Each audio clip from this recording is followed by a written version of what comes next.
አብዛኞቻችን የምንመሰገንበት ሁኔታ ስንፈልግ ሌሎች ደግሞ የሚዋረዱባቸውን ነገሮች መምረጣቸው የተለመደ ነው። በዚህ ቪዲዮ ላይ የቢሮውን መስኮት እንደ መውጫ በር ከተጠቀመው ጠበቃ አንስተን ከፍተኛ ፍጥነት ያለውን የአሜሪካውን የኒያግራ ወንዝ ፏፏቴ ለመዝለል የእንጨት በርሜል እስከተጠቀመው ደፋር ድረስ እናያለን። ከነዚህ በተጨማሪ አንበሶች መጽሐፍ ቅዱስ ያነባሉ ብሎ እስካመነው ነብይ ድረስ ያሉትንና የዳርዊን አዋርድ ተሸላሚ የሆኑትን አዝናኝ የሆኑ ክስተቶችንም እናያለን። ለቻናላችን አዲስ ከሆናችሁ ሰብስክራይብ በማድረግና የደወሏን ምልክት በመጫን በየቀኑ የምንለቃቸውን ቪዲዮዎች እንዳያመልጧችሁ አድርጉ። የአንበሳ መልእክተኛ የኢባዳን ዩኒቨርሲቲ የእንስሳት ማቆያ ለቤተሰቦች መዝናኛነትና ተፈጥሮን ለማድነቅ ተመራጭ የሆነ ቦታ ነው። ታዲያ በቲቪ ብቻ የምናውቃቸውን እንስሳቶች በዚህ የእንስሳት ማቆያ በአካል በማየት የበለጠ ራስን ለማስደሰትም ተመራጭ ስፍራ ነው። ነገር ግን በ1999 በእንስሳት ማቆያው የተገኙት ጎብኚዎች እምነት ብቻውን ማንንም እንደማያድን ያዩበት ዕለት ነበር።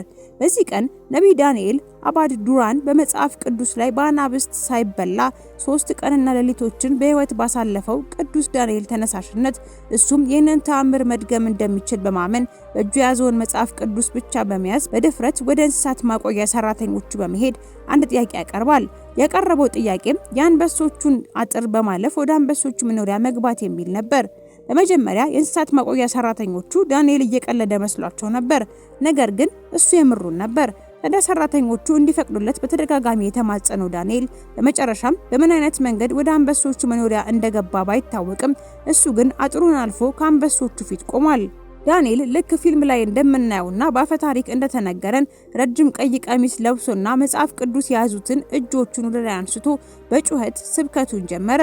በዚህ ጊዜም ከዚህ በፊት እንደዚህ አይነት ነገር አይተው የማያውቁት አንበሶች ለደቂቃዎች ያክል አፍጦ ይመለከቱት ነበር። ዳንኤልም እምነቱ እንደሰራ በማመን የበለጠ ድምጹን ጎላ በማድረግ ስብከቱን ቀጠለ። አንበሶቹ ግን ራታቸው መኖሪያቸው ድረስ ተራምዶ ሲመጣ ፈጣሪያቸውን አመስግነው ከመቀበል በቀር አማራጭ አልነበራቸውም። ምንም እንኳን ዳንኤል አባድ ዱራን ከአንበሶቹ ለማምለጥ የተቻለውን ያክል ቢለፋም እምነት ብቻውን የአንበሶቹን ጥርስና ጥፍር ሊለውጥ አልቻለም። በተወሰኑ ደቂቃዎች ውስጥ የዳንኤል አባድ ዱራን የመለኮት አክሊል ተገፎ ከአንበሶቹ ስር ወደቀ። ታዲያ ከአንበሶቹ መኖሪያ ውጪ ቆመው ይህንን ትዕይንት በመከታተል ላይ የነበሩት ጎብኚዎችና ቤተሰቦች በመጮህ ዳንኤልን ከአንበሶቹ ራትነት ለማስጣል ቢሞክሩም አልቻሉም። በመጨረሻም ወላጆች የልጆቻቸውን ዓይን ለመሸፈን ተገደዋል። በመዲናችን አዲስ አበባ የተሰማ አነጋጋሪ ዜና ከኮንዶሚኒየም መሸጫ በታች በሆነ ዋጋ ቅንጡ አፓርታማ በካሬ በ78,000 ብር ብቻ ከዲኤምሲ ሪል ስቴትም በውጭ ሀገር የምትኖሩ ሀገሬ ላይ ቤት እንዲኖረኝ ይፈልጋሉ የምትሉ የጨረቃ ቤት ነው፣ ካርታ የለውም፣ በኮሪደር ልማት ቤቴ ሊፈርስ ነው ብሎ ከመጨናነቅ ከ432,000 ብር ቅድመ ክፍያ ጀምሮ ከባለ 1 እስከ ባለ 4 መኝታ ቤቶችን ለኑሮ ተስማሚ በሆነው በለቡ መብራት ዲኤምሲ ሪል ስቴት አቅርቦላቸዋል። ግንባታቸው 60% የደረሱ ቤቶችን 10% ቅድመ ክፍያ ብቻ በመክፈል የቤት ባለቤት መሆን ትችላላችሁ። 60% የባንክ ብድር ስለተመቻቸም ከእናንተ የሚጠበቀው ዘና ብላችሁ ያለ ሐሳብ እየሰራችሁ ቀስ ብላችሁ መክፈል ብቻ ነው። የቀሩን ቤቶች በጣም ጥቂት ስለሆኑ ሳይቀደሙ ይቅደሙ። ማየት ማመን ነው። ይደውሉልን። በ0912 38 98 13 ላይ በመደወል ተጨማሪ መረጃ ማግኘት ወይም ሳይቱን በአካል መጎብኘት ትችላላችሁ። ዲኤምሲ ሪል ስቴት። የኒያግራን ፏፏቴ ለመዝለል የተደረገ ጀብድ። ቻርልስ ስቲቨንስ በእንግሊዝ ሀገር ብሪስተልስ ከተማ የሚኖርና የወንዶቹን ጸጉር በማስተካከል የተዋጣለት የውበት ባለሙያ ነው። በዚህ ሙያውም ለዓመታት የተለያዩ ወንዶችን ማስደሰት ችሏል። ነገር ግን ቻርልስ በዚህ ሙያው ከቀን ቀን ደስታን እያጣበትና ከዚህ የበለጠ አስደሳች የሆነ ጀብድ ለመፈጸም ውስጡ ማሰላሰል ከጀመረ ሰነባብቷል። ይሄ በተደጋጋሚ የሚመላለስበት ሐሳብ በአሜሪካ ግዛት ከሚገኘው ረጅሙ የኒያግራ ፏፏቴ ላይ በበርሜል ውስጥ ሆኖ የመዝለል ሐሳብ ነው። ቻርልስ ታዲያ እንደዚሁ በድፍረት የተሞላ ሰው ብቻ ሳይሆን የ11 ልጆችም አባት ነው። ምናልባት ደስታ ያጣበት ምክንያት ይሄ የልጆቹ ቁጥር መብዛት ሊሆንም ይችላል። ምክንያቱ ምንም ይሁን ምን ቻርልስ ግን ከፏፏቴው ላይ ለመዝለል ከእንጨት የተሰራ በርሜል መርጧል። ምንም እንኳን ይሄ የበርሜል ምርጫው ትክክለኛ ምርጫ ባይሆንም እሱ ግን በዚህ በርሜል ውስጥ ሆኖ ከፏፏቴው ላይ የሚያደርገው ዝላይ ከፍተኛ የሆነ የፕሮሞሽን ክፍያ እንደሚያገኝና ሀብታም እንደሚሆን አምኗል። ታዲያ በዚህ የበርሜል ምርጫው ላይ ጥርጣሬ ያደረባቸው ከዚህ በፊት እንደዚህ አይነት ዝላዮችን ለማድረግ ሙከራ አድርገው ያልተሳካላቸው ደፋሮቹ ቦቢ ሊች እና ዊሊያም ሬድሂል የበርሜል ምርጫውንና የሴፍቲውን ነገር ሊያስብበት እንደሚገባ ቢነግሩትም እሱ ግን ጆሮ አልሰጣቸውም።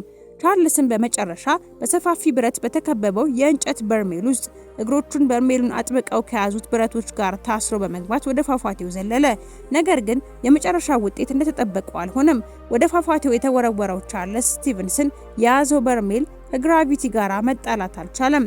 ከላይ ሲምሰገዘግ የመጣው በርሜል የውሃውን የላይኛውን ክፍል እንደመታ በትንትኑ ወጣ። ቻርልስም የገባበት ጠፋ። የነፍስ አድን ሰራተኞች ቻርልስን ለማዳን ፍለጋቸውን ያላቋረጡ ቢሆንም ሊያገኙት የቻሉት ግን የቻርልስን የቀኝ እጅ ብቻ ነበር። ምናልባት ኒያግራ ፏፏቴ ወደሚገኝበት ኦንታሪዮ የመሄድ እድሉን ብታገኙና የድራሞንድ መካነ መቃብርን መጎብኘት ከቻላችሁ የዚህን የውበት ባለሙያ እጅ ብቻ የተቀበረበትን መቃብር መመልከታችሁ አይቀርም። በስተመጨረሻም ቻርልስ ለዚህ የእብደት ስራው ከሞተ ከ74 ዓመታት በኋላ የዳርዊን አዋርድ ተበርክቶለታል። አስገራሚው የመስኮት ጥንካሬ ሙከራ። በ1993 ጌሪ ሆይ ቀልጣፋ፣ ጤናማና አማላይ የሆነ ጠበቃ ነበረ። ነገር ግን በዚሁ ዓመት በጁላይ 9 በውስጡ አምቆ የያዘውን የኢንጂነርነት ሙያ በሕግ ባለሙያ ጓደኞቹ ፊት ለማሳየት ቆርጦ ተነስቷል። ለዚህም ሐሳቡ ስኬት በቶሮንቶ የሚገኘው የሥራ ቢሮ መስኮት ትክክለኛ ምርጫ ሆኖለታል። የክርክራቸው መነሻ የነበረው መስኮቱ ላይ ብዘል ምንም አልሆንም የሚለው ነበረ። ታዲያ ጌሪ ይህንን መላምት ለጓደኞቹ ለማሳየት በመጀመሪያ ከመስኮቱ ቀረብ በማለት ሙሉ በሙሉ ሰውነቱን አንስቶ ከመስኮቱ ጋር በመጋጨት ወለሉ ላይ ይወድቃል። በዚህ ጊዜ መስታወቱ እንደማይሰበር በማሳየቱ ደስታን ተሞልቶ ለሁለተኛ ጊዜ ይህንኑ ለማረጋገጥ በድጋሚ ለመዘል ይዘጋጃል። በዚህን ጊዜ ግን አሳዛኝና አስደንጋጭ ትዕይንት ተከሰተ። ወደ መስኮቱ ለሁለተኛ ጊዜ የዘለለው ጌሪ ሆይ ምንም እንኳን መስታወቱ አሁንም ያልተሰበረ ቢሆንም መስታወቱን የያዘው ፍሬም ግን ተሰባሪነቱን አሳየ። ጌሪ ከነበረበት ቢሮ የተምዘገዘገ 24 ወለሎችን ወደታች ወረደ። ከዚህም በኋላ ይህ ጌሪ ይሰራበት የነበረው ሆልደን ዴይ ዊልሰን ከፍተኛ የሆነ የሞራል ኪሳራ እንደደረሰበት ሰራተኞቹ ከስራ ገበታቸው ላይ በመልቀቃቸው ምክንያት መስሪያ ቤቱ ሙሉ በሙሉ ተዘግቷል። በካናዳ ታሪክ ውስጥም በመጀመሪያነት ከሚጠቀሱት የህግ መስሪያ ቤቶች መካከል አንዱ ነበር። ታዲያ የዚህ ቪዲዮ መጨረሻ የሚሆነው አንድ አስተማሪ አባባል ነግረናችሁ ይሆናል። ምናልባት አንድን ነገር መሰበሩን ለማረጋገጥ ፍላጎታችሁ ከጨመረ ማድረግ ያለባችሁ ጠጣር የሆነን ነገር መወርወር እንጂ ራሳችሁን መወርወር አለመሆኑን እንዳትረሱ ነው።